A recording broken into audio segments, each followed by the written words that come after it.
You've probably heard the rumors about Janet Jackson's toxic relationship with her ex-husband, Qatari billionaire Wissam Al-Manna. But do you really know just how bad it was? Was Janet being manipulated and controlled? Or did she stay in the marriage simply to fulfill a contract and secure a $200 million payout? Recent reports suggest Janet has been opening up about her experience, and let's just say it was far from a fairy tale. She was allegedly a prisoner in her own home, and today we're diving into the full story of this shocking ordeal. A marriage filled with red flags.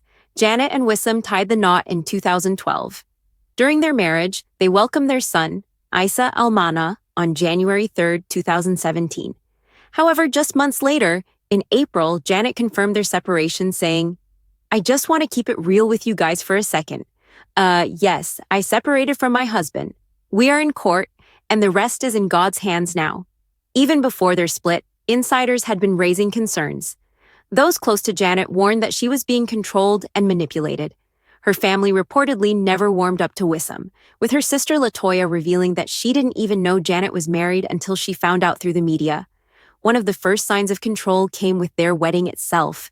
Janet, known for her glamorous and star-studded lifestyle, had wanted a lavish ceremony with family and friends. Instead, she compromised, agreeing to Wissam's demand for a low-key wedding in line with his conservative values. That, it seems, was just the beginning. The many compromises, allegedly, Janet had to adjust nearly every aspect of her life. When visiting Wissam's family in Qatar, she abandoned her signature makeup and hair extensions, dressing in traditional clothing. Even her music changed. She replaced her bold, sensual lyrics with religious references, even using the Arabic phrase "Inshallah," God willing, in one of her songs. To further appease Wissam, she relocated to London, though they also had homes in Doha, Qatar, and an apartment in Trump Tower, New York. But as time went on, she reportedly grew resentful of Wissam's refusal to meet her friends and family, as well as his insistence on keeping her away from the public eye. Things escalated when, in 2016, Janet canceled the UK and European legs of her tour just days before she was scheduled to perform. She announced that she was postponing her shows indefinitely, stating that she and Wissam were focused on starting a family. However, some sources claim the real reason was that Wissam was exerting more and more control over her career, dictating not only how she dressed, but also how she performed. The breaking point. Their relationship reportedly became even more strained after Isa's birth. Wissam allegedly pushed Janet to conform even further to his beliefs, and she struggled with the drastic lifestyle changes. Observers noted that she became increasingly private, covering herself in modest clothing and withdrawing from the spotlight. After giving birth, Janet was reportedly forbidden from leaving the house while she was nursing. And despite being an international superstar, her son was kept completely out of the public eye. The couple's cultural differences became a major point of contention, particularly when it came to how they would raise Isa, making their separation inevitable. But it wasn't just about cultural clashes. The emotional toll. Janet's older brother, Randy Jackson, later shed light on just how toxic the marriage had been. In an interview with People magazine, he revealed that Janet endured verbal mistreatment, including being called demeaning names every single day. He described her as feeling like a prisoner in her own home. There's a lot of pain. Janet's been through a lot with her divorce. I've been through a lot. We all have. I told her, "You've got to move in with me, or I'm going to go over there, and there's going to be hell." She was really pissed off. I told her, "I don't care anymore. I'm tired of it. It's too much." Although some reports suggested their breakup was due to religious differences, Randy dismissed that notion, saying, "I have a lot of Muslim friends, and they don't act that way at all. It's a personal issue that he needs help with, and I'm going to pray for him too. But I'm not going to allow her to live in that situation. She's my baby sister." He also confirmed that their split was far from amicable. At the time, Janet was visibly emotional, even breaking down in tears on stage while performing What About during her tour's opening night in Houston. Randy revealed, "What you saw in Houston, it was her situation coming out, what she's been going through. She has custody, and he, of course, allowed her to bring the baby on tour, but it's constant. This tour almost didn't happen.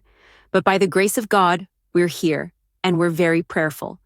The Aftermath insiders claim that Wissam showed little regard for Janet's family, especially her mother, Katherine Jackson. Despite Janet being extremely close to her mom, she found herself torn between caring for a newborn and supporting Katherine through a difficult time.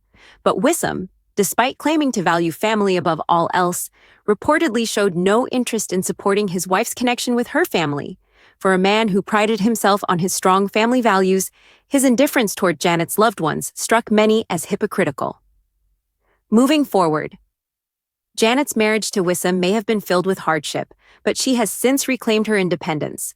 While she remains focused on raising Isa, she has also re-embraced her career and public persona. It's a stark reminder that even the most powerful and successful women can find themselves in toxic relationships. But Janet's story also shows the strength it takes to break free, and the importance of surrounding yourself with people who truly have your back. When Wissam Al-Mana responded to the allegations, he downplayed them, making it seem as though nothing of the sort had occurred. Shortly after news of their separation broke, he updated his website, wissamalmana.com, with a passage from the Quran. "You shall most certainly be tried in your possessions and in your persons, and indeed you shall hear many hurtful things from those to whom revelation was granted before your time, as well as from those who have come to ascribe divinity to other beings beside Allah. But if you remain patient in adversity and conscious of Him, this, behold, is something to set one's heart upon." He also shared a heartfelt message on his website alongside a picture of Janet titled, "Love, to the most beautiful person in the world. Thank you for your divine love and your eternal support and for being my best friend. I love you so much. Inshallah, we will be together in the great forever." His lawyers later released a statement emphasizing that he would not dignify the deeply hurtful allegations with a response, adding, "The breakdown of his marriage to Janet Jackson is a cause of great sadness to Mr. Al-Mana, and it is the well-being and privacy of their son, Isa, that remains his sole focus now." While it was unclear who was telling the truth, reports from 2018 suggested ongoing tensions between the two. That year, Janet called the police on Wissam, requesting a welfare check on their 1-year-old son, who was staying with his father at the time. Allegedly, Isa's nanny had been frightened by Wissam's aggressive behavior. Some reports even claimed that Janet expressed concerns about possible substance use around their child. However, the matter was settled privately, and since then, little has been heard about the former couple, until recently. Rumors now suggest that Janet has been confiding in those close to her, stating that her marriage was, in fact, as toxic as her brother Randy had claimed. Some sources say she is still processing everything she endured, and the experience has deeply impacted her love life. However, critics argue that perhaps Janet was the common denominator in her failed relationships. To understand their perspective, let's look back at her relationship history. Janet's first publicly known relationship was with Magic Johnson in 1983. The two were photographed together at the American Music Awards in Los Angeles, with one image showing Magic wrapping his arms around her and another capturing a kiss. At the time, Magic was 24, while Janet was only 16. When these photos resurfaced in 2020, they sparked discussions about what Janet may have experienced in her youth. Her first marriage came in 1984 when, at just 18, she eloped with musician James DeBarge. It was said that she saw the marriage as an escape from her controlling father, Joe Jackson, who strongly disapproved of the union. However, the marriage was short-lived due to James's drug addiction, placing Janet in a difficult position as his caretaker. She later recalled moments of physically struggling with James over his pills, trying to dispose of them. For years, rumors swirled that Janet and James had a secret child, allegedly raised by her sister, Rebby. In 2016, James himself suggested he believed there was a baby, though both Janet and Rebby denied it.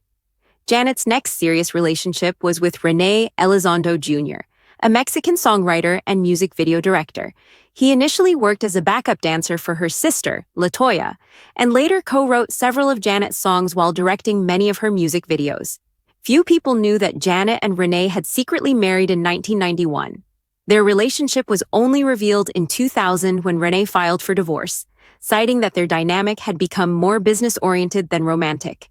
In 2002, Janet entered a relationship with music producer Jermaine Dupri. Despite being together for several years, Jermaine later admitted the relationship wasn't right for him, leading to their breakup. However, they remained friends, and in Janet's Lifetime documentary, 2022, Jermaine spoke fondly of her, stating they had maintained a close friendship for over a decade. There were also rumors of infidelity contributing to their split. Beyond these well-known relationships, there were whispers of romances that never made it into the public eye, such as one with comedian Bill Bellamy. In a 2021 episode of the People in the 90s podcast, Bellamy was asked about his rumored relationship with Janet and responded, "There was definitely an attraction. I'll be honest, something was happening between us. It was strange because while she seemed shy about it, her flirty demeanor made it clear she was into me more than just a little. Then there was the rumored fling with Matthew McConaughey, which sparked after Janet presented an award with him at the 44th Grammy Awards. Backstage, as they posed for photos, the chemistry was undeniable. Years later, in a 2019 appearance on Watch What Happens Live with Andy Cohen, Matthew admitted they did go out, though it never evolved into a full-fledged relationship. And let's not forget Q-Tip, who subtly confirmed what fans had speculated all along. Something did happen between him and Janet after they crossed paths a few times. When her marriage to Wissam Al-Manna ended, some people were quick to point fingers at Janet, suggesting she was the common denominator in her failed relationships.